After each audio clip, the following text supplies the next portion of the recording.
اور ان کا ٹھکانہ بھی بہت برا ہوگا۔ توحید وہ عظیم نعمت ہے جس کو سمجھنے کے بعد انسان جہنم کی آگ سے اپنے آپ کو بچا لیتا ہے۔ اور اگر توحید کو نہ سمجھا، 60 سال 70 سال 80 سال کی زندگی گزار لی، یہی پتہ نہ لگا مشکل کشا اللہ ہے یا علی ہے، داتا اللہ ہے یا حجویری ہے، غریب نواز اللہ ہے یا چشتی ہے، اگر یہی سمجھ نہ آئی علم غیب اللہ کا خاصہ ہے یا پیروں نبیوں بزرگوں کا خاصہ ہے، اگر ساری زندگی ماں کے پیٹ سے جب نکلے تھے ڈرائیور نہ تھے، پیٹ پالنے کے لیے ڈرائیور بنے، انجینئر نہ تھے، پیٹ پالنے کے لیے انجینئر بنے، ڈاکٹر نہ تھے، پیٹ پالنے کے لیے ڈاکٹر بنے، کاروباری نہ تھے،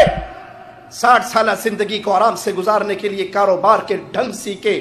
MBA کیا، دنیا کی تعلیم حاصل کی، لیکن 60 سالہ زندگی کے لیے سب کچھ کیا، اس پیٹ کو بھرنے کے لیے سب جتن کیے، اس پیٹ کو جہنم کی آگ سے بچانے کے لیے اتنی بھی تحقیق نہ کی کہ تکلیف آنے پہ میں نے یا اللہ مدد کہنا ہے یا علی مدد کہنا ہے، اے بھی ٹھیک ہے او بھی ٹھیک ہے، جڑا جتھے لگا ٹھیک لگا ہے۔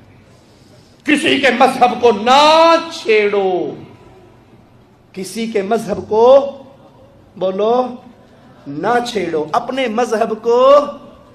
نہ چھوڑو۔ یہ ابو طالب کا دین تھا، محمد رسول اللہ کا دین نہ تھا۔ ہم چھیڑ رہے ہیں، اغیار کے مذہب پہ انگلیاں اٹھا رہے ہیں، اے قبروں پہ اپنے ماتھے جھکانے والوں شرک کر رہے ہو،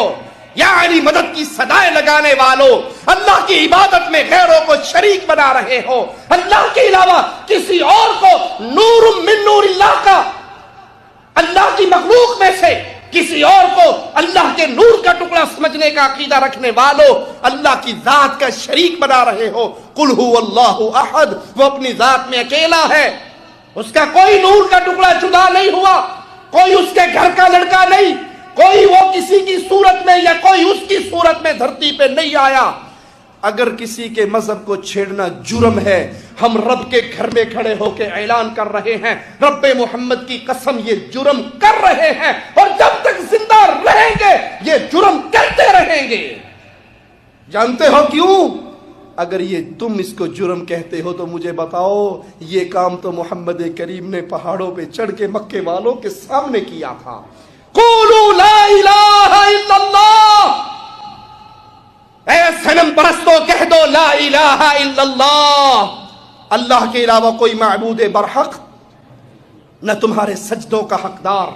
نہ تمہارے رکوع کا حقدار، نہ تمہاری نظر و نیاز کا حقدار، نہ تمہاری عبادتوں کا حقدار، نہ تمہارے خوف امید بھروسے توکل کا حقدار، لا الہ الا اللہ۔ اگر کسی کے مذہب کو چھیڑنا جرم تھا تو مجھے بتاؤ مصطفیٰ نے اہل مکہ کے سامنے کیا کہا تھا؟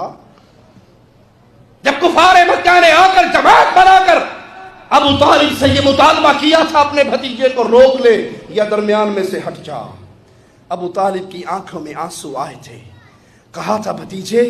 چاچا بوڑھا ہو گیا ہے، میرے کندھوں پہ اتنا بوجھ نہ ڈال جس کو میں اٹھا نہ سکوں،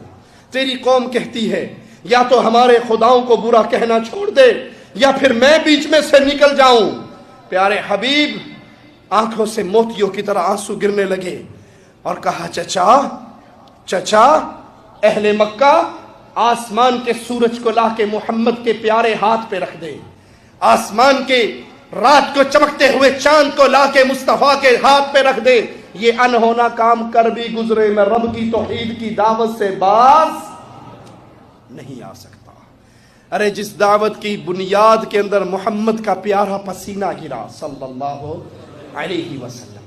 جس دعوت کی بنیاد میں قولوا لا الہ الا اللہ کی مبارک تحریک میں محمد کا مبارک پاکیزہ پیارا خون طائف کی دھرتی پہ گرا، رب محمد کی قسم اہل حدیث کا ادنا سا طالب علم اور خادم اہل حدیث کا اعلان کرتا ہے جب تک اہل الحدیث کا ایک بچہ بھی زندہ رہے گا ہم اس تحریک کو اپنے لہو سے گرماتے رہیں گے۔ تم مار سکتے ہو مار دو، ہمارے سامنے ہے احسان الہی ظہیر کا بموں سے زخمی جسم، اور یہ تنہا احسان الہی نہیں ہے، یہ تنہا احسان الہی نہیں ہے، ہمارے سامنے ہے امیر حمزہ کا کٹ کٹا پھٹا ہوا لاشا ہمارے سامنے ہے. پیارے حبیب کی مبارک پاکیزہ زندگی کی حفاظت کے لیے لڑتے ہوئی عمارہ، پیارے حبیب فرماتے ہیں میدان جنگ میں دائیں دیکھتا عمارہ میرا دفاع کرتے ہوئے نظر آتی، بائیں دیکھتا عمارہ میرے لیے لڑتی ہوئی نظر آتی. ہماری اہل ایمان کی عورتوں نے مصطفیٰ کے اوپر زندگی ماری، ہمارے بچوں نے مصطفیٰ پہ زندگی ماری. ہم بھی جب تک زندہ رہیں گے محمد کے دین پہ جان قربان کرتے رہیں گے. کرتے رہو گے؟ ہاتھ اٹھا کے وعدہ کرو کرتے رہو گے؟ اہل شرک کو پیغام دیتے رہو گے؟ سجدوں کا حقدار اللہ، سجدوں کا حقدار، عبادت کا حقدار اللہ کی عبادت میں کسی اور کو شریک ہونے نہیں دیں گے.